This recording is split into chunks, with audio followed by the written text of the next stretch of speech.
बच्चा जब board exam में आता है तो सबसे पहले उसको अपनी बोर्ड परीक्षा से डर लगता है। और डर भी क्यों लगता है कि कहीं बोर्ड एग्जाम में जाने से पहले उससे कुछ ऐसी गलतियां ना हो जाएं कि कहीं उस बच्चे के मार्क्स कट जाएं। तो बच्चों, आज इसी परेशानी को दूर करने के लिए मैं 5 ऐसी मिस्टेक्स लेकर के आया हूं जो आप बोर्ड एग्जाम में करते हो। आपको इन मिस्टेक्स को अपने बोर्ड एग्जाम में नहीं करना है।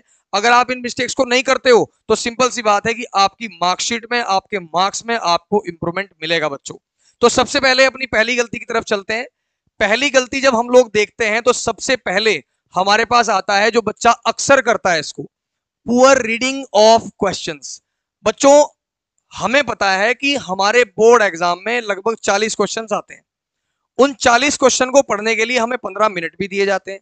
लेकिन 40 क्वेश्चंस को 15 मिनट में कैसे पढ़ें, ऐसा बिल्कुल इम्पॉसिबल है। क्योंकि बोर्ड ये कहता है कि 15 मिनट में आप लोग पढ़ सकते हो, लेकिन नहीं पढ़ सकते हो। जब भी आप किसी क्वेश्चन को करोगे, आप उसको सबसे पहले 1 मिनट अलग से दीजिए। आपको जो 15 मिनट मिल रहे हैं उसको शुरू में आप यूटिलाइज करिए, लेकिन जब भी आप किसी क्वेश्चन को अटेम्प्ट करेंगे उसको थोड़ा सा समय दीजिए। पहले उसको देखें कि आखिर इस क्वेश्चन में पूछा क्या है। अगर हम उस क्वेश्चन को नहीं पढ़ेंगे तो सिंपल सी बात है कि उस क्वेश्चन में गलती करना बहुत स्वाभाविक हो जाएगा और आप आसानी से गलती कर दोगे। और ऐसी गलती बच्चों उस टाइम आप नहीं पकड़ सकते, क्योंकि 3 ही घंटे का आपको समय मिलता है। अब देखिए हमारा पहला नियम क्या कहता है, नॉट अंडरस्टैंडिंग द क्वेश्चन। हमने क्वेश्चन समझा ही नहीं प्रॉपरली, ढंग से, before attempting to answer them can lead to mistake. यानी जब हमने क्वेश्चन ही नहीं पढ़ा तो हम आंसर किसका देंगे। तो सबसे पहली बात है बच्चों, क्वेश्चन को ढंग से पढ़ना है। अगर आपने क्वेश्चन ढंग से नहीं पढ़ा तो अपने नंबर भूल जाना। ठीक है। दूसरी गलती हमारे सामने आती है, दूसरी गलती जो अक्सर हर बच्चा करता है, टाइम मैनेजमेंट को लेकर के। बहुत बच्चे मैंने ऐसे देखे हैं, कहते हैं सर 3 घंटे मिले थे और मेरे 4 क्वेश्चन छूट गए। 4 क्वेश्चन क्यों छूटते हैं? देखो, जिस क्वेश्चन को आप लोग बच्चों करते हो, जिस पेपर को आप अटेम्प्ट करते हो, उसको बहुत सारे लोग पहले ही अटेम्प्ट कर चुके होते हैं, है ना। बहुत सारे लोग कर चुके होते हैं और उसमें पूरा टाइम मैनेजमेंट देखा जाता है कि हाँ भाई, इतने टाइम में ये क्वेश्चन पेपर हो जाएगा।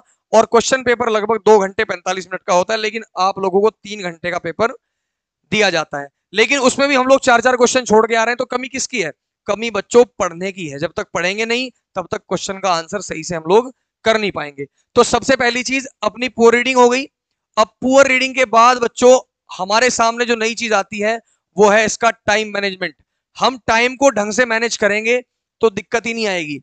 एक क्वेश्चन मान लो 2 नंबर का है, 2 मार्क्स का, लेकिन हमने उसमें लिख दिए 1 पेज, यानी कि लगभग लगभग 10 से 15 लाइन। अब एक बात बताओ, अगर टीचर को 2 ही नंबर देने हैं तो आपकी 10 से 15 लाइन वो क्यों पढ़ेगा? बीइंग अ टीचर मैं तो बिल्कुल नहीं पढ़ूंगा और पहली 1 2 लाइन ही पढ़ के मैं देख लूंगा कि बच्चे ने कितना लिखा है, अच्छा है, सही है, फैक्ट के ऊपर है या नहीं है। तो अगर पहली 2 3 लाइन ही सही नहीं है तो कोई भी टीचर आपकी 15 लाइन पढ़ने के लिए वहां नहीं बैठा, क्योंकि कॉपी चेक करने के 25 रुपए मिलते हैं 10th में और 30 रुपए मिलते हैं 12th में। ठीक है। और 20 कॉपी चेक करनी होती है सुबह से शाम तक, तो कोई नहीं पढ़ता है। तो आप अगर 2 नंबर का क्वेश्चन है तो उसको मैक्सिमम बच्चों, मैक्सिमम आप उसको 3 या 4 लाइन में खत्म करके छोड़ दीजिए। अगर वहां पे कोई क्वेश्चन पूछा ऐसा है जिसमें एक ही वर्ड का आंसर है तो आप एक वर्ड में आंसर दीजिए और अपना आगे चलिए। ठीक है। आपको समय बर्बाद करने की कोई जरूरत नहीं है। उसके बाद तीसरी गलती हम लोग क्या करते हैं, हम लोग घर से ही पढ़ के नहीं जाते, हमारे पास अपनी पूरी रिसर्च की कमी होती है। मान लो आपके पास कोई टॉपिक आता है, टॉपिक आ गया डाइजेशन। अब डाइजेशन में पूछ लिया कि ह्यूमन डाइजेस्टिव सिस्टम को समझाइए। अब हम समझा तो रहे हैं उसको, लेकिन उसको पॉइंट्स में नहीं लिख रहे हैं। ठीक है। हमें उसके पॉइंट्स का ही नहीं पता। तो जब तक आपको पॉइंट्स का नहीं पता होगा तब तक आप अपने मार्क्स ढंग से अचीव कर ही नहीं पाओगे। ठीक है। तो पॉइंट्स लिखना बहुत जरूरी। तो डाइजेस्टिव सिस्टम में बच्चों सबसे पहले माउथ को डिस्कस करेंगे, फिर ईसोफेगस को करेंगे, फिर स्टमक को करेंगे, उसके बाद स्मॉल इंटेस्टाइन को करेंगे, फिर लार्ज इंटेस्टाइन को करेंगे, बीच में लीवर को भी नहीं भूलना है। तो एक एक करके हम लोग उसको लिखेंगे। तो सबसे पहली चीज बच्चों, अपनी रिसर्च को प्रॉपर करके चलेंगे और तैयारी आपकी इतनी बढ़िया होनी चाहिए। अगर तैयारी आपकी बहुत अच्छी नहीं है तब भी जितनी तैयारी आपने करी है उसमें भी आप अपने क्वेश्चन से रिलेटेड लिख करके अपने मार्क्स अचीव कर सकते हो। नहीं तो बच्चों गड़बड़ 100% होने वाली है। ठीक है। उसके बाद हमारे पास जो नेक्स्ट है बच्चों, नेक्स्ट जो मेन मिस्टेक हम लोग करते हैं, अक्सर आपने देखा होगा, आप लोग खुद भी देख रहे होंगे कि हाँ भाई हमसे ये मिस्टेक होती है। और वो मिस्टेक कौन सी है? Errors in compilation and structure. हम लोग उसको बहुत बड़ा कर देते हैं। मान लो 5 नंबर का क्वेश्चन और उसको हमने लिख दिया 2 ही लाइन में, और 2 नंबर का क्वेश्चन वो हमें बढ़िया आता है, हमने उसको लिख दिया 1.5 पेज पे। तो ये आपको समझना पड़ेगा कि अगर 2 नंबर का क्वेश्चन है, 3 नंबर का क्वेश्चन है, तो उसको मैक्सिमम 3-4 लाइन, 4-5 लाइन में आप खत्म करो। अगर 5 नंबर का क्वेश्चन पूछा गया है तो उसको आप थोड़ा मैक्सिमाइज करो, उसको थोड़ा और बड़ा लिखो। और एक बात और बच्चों, अगर 5 नंबर का आप क्वेश्चन लिख रहे हो तो ऐसा भी नहीं है कि पूरी की पूरी कहानी हम छाप देंगे उसमें मुंशी प्रेमचंद की, ऐसा भी नहीं करना है। हमें उसमें भी फैक्ट के ऊपर ही लिखना है। हमें लगता है कि ये चीज जरूरी है, उसको सबसे पहले लिखो, क्योंकि टीचर की नजर पहली लाइन पे पड़ेगी। पहली लाइन अच्छी है दूसरी भी पढ़ेगा, अगर दूसरी लाइन अच्छी है तीसरी भी पढ़ेगा। अगर बच्चों पहली लाइन खत्म है तो समझो आपका नंबर खत्म है, आगे वो देखेगा भी नहीं। और हर बच्चा बोर्ड की कॉपी भी चेक नहीं करवाता, इतना आपको बच्चों पता है।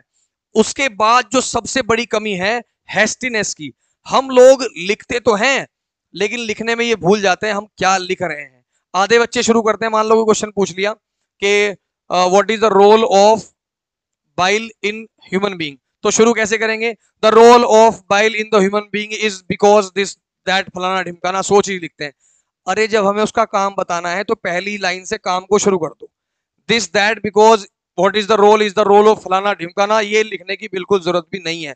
तो आपको हैस्टीनेस का बहुत ध्यान रखना है, और शब्द आपको बिल्कुल ऐसे लिखने हैं। मान लो मेरे को आंसर लिखना है, तो अगर मैं आंसर को इस तरीके से लिख दूंगा तो कौन पढ़ेगा उसे? है ना, कोई नहीं पढ़ेगा। लेकिन अगर मुझे आंसर लिखना है और उस आंसर को लिखने में मैं थोड़ा सा समय दे देता हूं, तो बच्चों दिक्कत नहीं आती। जब टीचर आंसर को पढ़ेगा, जब टीचर की समझ में आएगा, तभी तो वो नंबर देगा। फ्री के नंबर बांटने के लिए वहां वो बैठा हुआ नहीं है। तो बच्चों ये थी आप लोगों की 5 मिस्टेक्स जो आप लोग बोर्ड में करते हो। ये मिस्टेक्स आप लोगों को नहीं करनी है। अगर आप इन मिस्टेक्स को करोगे, सिंपल सी बात है, आपका नुकसान होगा। अगर मिस्टेक्स आपसे नहीं होती हैं तो बेटा ये भी पक्का है कि आपके मार्क्स में 100% इंप्रूवमेंट होने वाला है।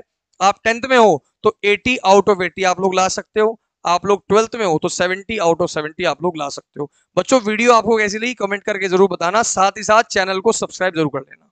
Thank you so much. जय हिंद।